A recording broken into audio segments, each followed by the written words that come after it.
Assalamualaikum warahmatullahi wabarakatuh. Pada kesempatan kali ini saya akan bahas biografi lengkap tentang Kiai Haji Muslih Al-Maroki atau Mbah Muslih Meranggen. Kiai Haji Muslih Abdurrahman atau yang kerap disapa dengan Kiai Haji Muslih Al-Maroki lahir pada tahun 1908 di perkampungan Suburan Meranggen, Demak, sekitar 13 km sebelah timur Semarang. Mengenai tanggal dan bulan kelahirannya tidak diketahui secara pasti. Dari segi nasab, Kiai Haji Muslih Al-Maroki merupakan perpaduan antara ulama dan bangsawan di masanya. Dari garis keturunan ayah yang memiliki silsilah dari Abdurrahman bin Qasid Al-Haq bin Wiryakusumo atau yang dikenal dengan sebutan Pangeran Setok Rapiak bin Pangeran Sujatmiko Wijil 11 atau Noto Negoro 11 bin Pangeran Sabrang bin Ketep bin Pangeran Hadi bin Sunan Kalijogo hingga Ronggolawe Adipati Tuban atau Syekh Al-Jali Al-Qawaji dari Baghdad yang memiliki rentetan silsilah sampai pada sahabat Akbar paman Nabi. Pada musim haji 1981, Al-Maroki memejamkan matanya untuk selama-lamanya. Jenazahnya dikebumikan di Mekah. Ia sangat dihormati oleh para mukimin atau orang-orang Indonesia yang bermukim di Mekah dan setiap tahunnya selalu diperingati hari wafatnya oleh keluarga besar Futuhiyah. Kiai Haji Muslim Al-Maroki memulai pendidikannya dengan belajar kepada orang tuanya sendiri, Kiai Abdul Rahman bin Qasid Al-Haq. Kemudian ia mulai melakukan perjalanan intelektual dengan nyantri kepada Kiai Ibrahim Yahya Brumbeng Meranggen. Sewaktu menjadi murid Kiai Ibrahim inilah ia diajak menunaikan ibadah haji untuk pertama kalinya. Merasa belum cukup dengan ilmu yang dimiliki, Kiai Muslim Al-Maroki memperluas cakrawala ilmu agama dengan berkelana ke banyak kiai dan pesantren di luar Meranggen. Pertama kali ia belajar di pesantren Mangkangkulan sebelum berturut-turut nyantri kepada Kiai Zubair dan Syekh Imam di Sarang. Di samping menjadi santri kalong, tidak bermukim di pesantren Kiai Maksum Lazem. Selanjutnya pada tahun 1931 ia kembali ke Meranggen dan turut serta mengabdikan ilmunya di pesantren keluarganya. Setelah beberapa tahun di Meranggen, ia kembali menuntut ilmu di pesantren Termas yang ketika itu diasuh oleh Kiai Dimyati. Ketika di Termas inilah ia berjumpa dengan Kiai Ali Maksum, putra gurunya sewaktu menjadi santri kalong di Lasem. Hubungan Kiai Ali dengan Kiai Muslih Al-Maroki terhitung cukup dekat.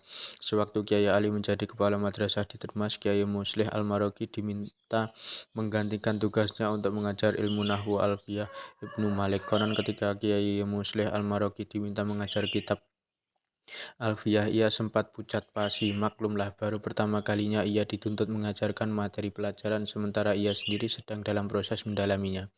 Berkat dorongan dan motivasi Kiai Ali, akhirnya Kiai Muslim Al-Maroki menerima tugas itu. Ia pun mulai mempelajari Alfiyah secara autodidak selama 7 hari tanpa keluar dari kamarnya sama sekali. Hasilnya ia mampu menguasai pengajaran Alfiyah dengan baik dan sempurna, sehingga para muridnya antara lain mantan Menteri Agama RI Mukti Ali tertarik dengan sistem pengajaran Alfiyah yang disampaikannya. Secara aktivitas belajar mengajar di pesantren Termas yang didirikan oleh Kiai Abdul Manan, menantu Pangeran Honggowijoyo IW 1830 MJ. Kiai Muslih Al-Maroki terkenal sebagai seorang ulama ahli fikih hadis, usul fikih, ulum Al-Quran hingga ilmu-ilmu alat, nahwu, syaraf, ilmu badi, ma'ani, dan bayan.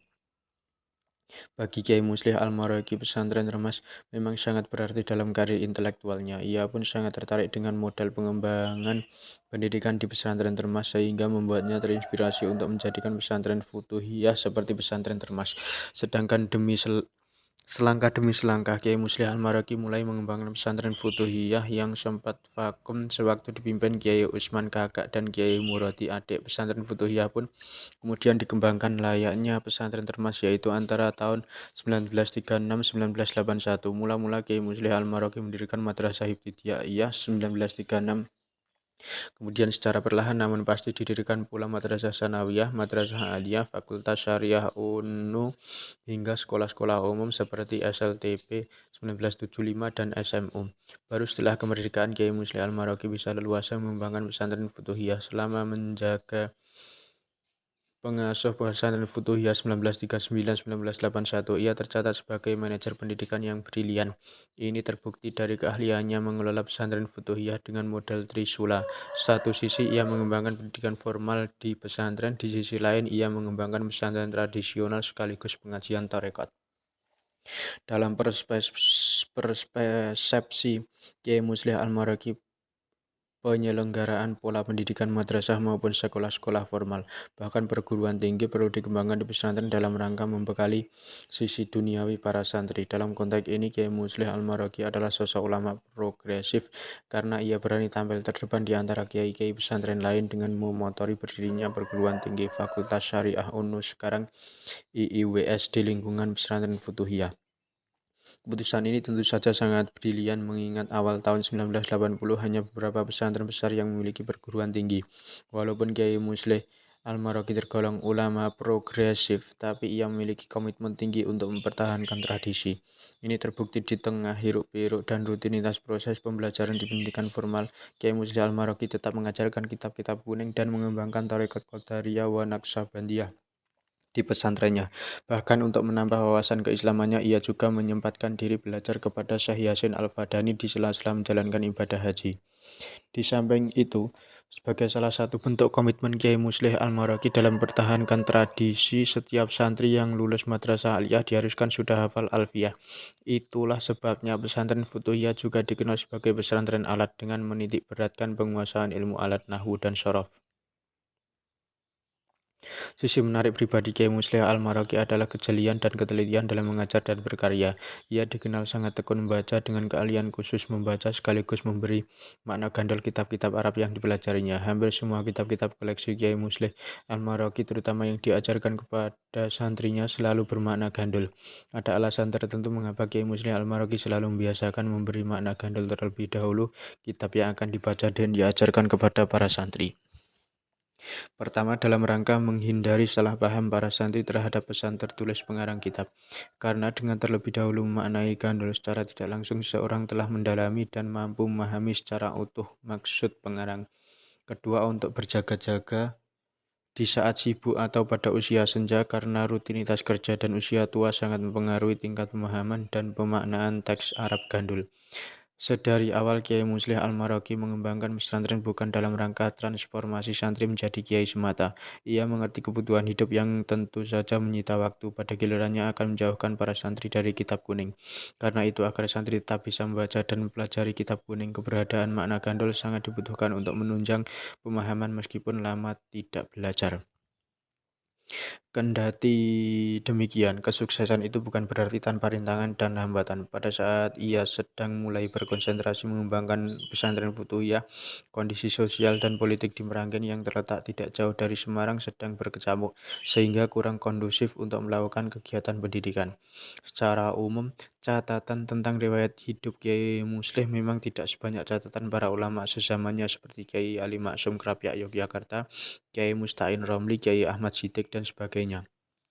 Meski demikian, bukan berarti Kiai yang juga dikenal dengan Syekh Al-Mursyidin, guru para mursyid alias maha guru tarekat, kalah pengaruhnya dengan para ulama zamannya. Bahkan ia bisa disebut sebagai salah satu pioner terorganisasi tarekat Al-Mu'tabarah di Indonesia, sehingga ia sangat dihormati di kalangan ahli tarekat. Selain memanfaatkan waktunya untuk mengajar, Kiai Muslih Al-Maraki juga banyak menulis kitab-kitab Arab.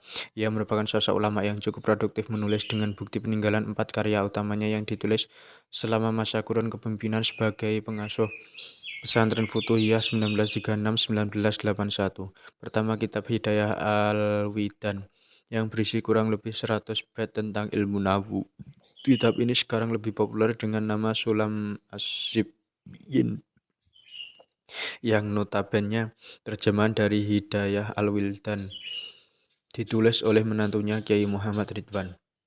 Kedua, kitab Inarah Az-Zalam yang berisi kurang lebih 60 bait. Kitab ini mengupas masalah antara lain 50 dasar-dasar tauhid, sifat wajib, mustahil, serta jaiz bagi Allah dan Rasulnya, stratifikasi tasawuf, tarekat, hakikat dan makrifat, masalah zikir, dan metode penyucian diri. Kitab ini lebih banyak mencerminkan ajaran teologinya Syekh Abu Hasan Al-Asy'ari dan tasawuf Syekh Junaid Al-Baghdadi.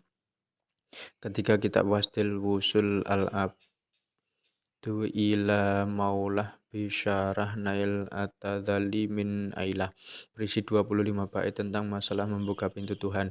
Berikut syarahnya dalam bahasa Arab. Dalam pembukaan kitabnya ini, Kiai Muslih Al-Maraki menuturkan bahwa kitab yang pada awalnya merupakan pemberian Kiai Abdul Manan bin Muhammad Imdad Kendal ini tidak ada sampel dan judulnya, terkecuali hanya penjelasan tentang penyelesaian penulisannya pada 23 Ramadan 1273 oleh Kiai Musdi Al-Maraki. Kitab yang masih dalam bentuk nazam ini kemudian diberi nama Nal-Adzali min Allah, menggapai petunjuk Tuhan, karena terinspirasi oleh isi dari beberapa bait syair yang ditulis Ibnu Athaillah tentang pintu menuju Tuhan. Keempat, N.Y. Al-Burhani, yang merupakan terjemahan dengan sedikit catatan tambahan Kiai Muslih Al-Maraki atas kitab Maqasid Abdul Al-Qadir Al-Jailani. Di samping keempat karya utamanya tersebut, Kiai Muslih Al-Maraki juga menyusuri beberapa kitab aurat wirid-wirid, terutama dalam rangka mendukung praktek tarekat Qadiriyah wa Naqsabandiyah, antara lain Samrah Al-Aul NB berisi bacaan wirid harian dibaca setelah sholat 5 waktu, Al-Munjiyat berisi tentang tata cara dan bacaan untuk bertawasul kepada para wali dan Nabi Muhammad SAW, dengan beberapa catatan tambahan langsung dari Kiai Muslih Al-Maraki, dan Nasr Al-Fajr yang notabene merupakan teks hizib ahli Al-Badar dengan sedikit catatan tambahan dan komentar. Wallahu a'lam bishawab. Semoga bermanfaat. Assalamualaikum warahmatullahi wabarakatuh.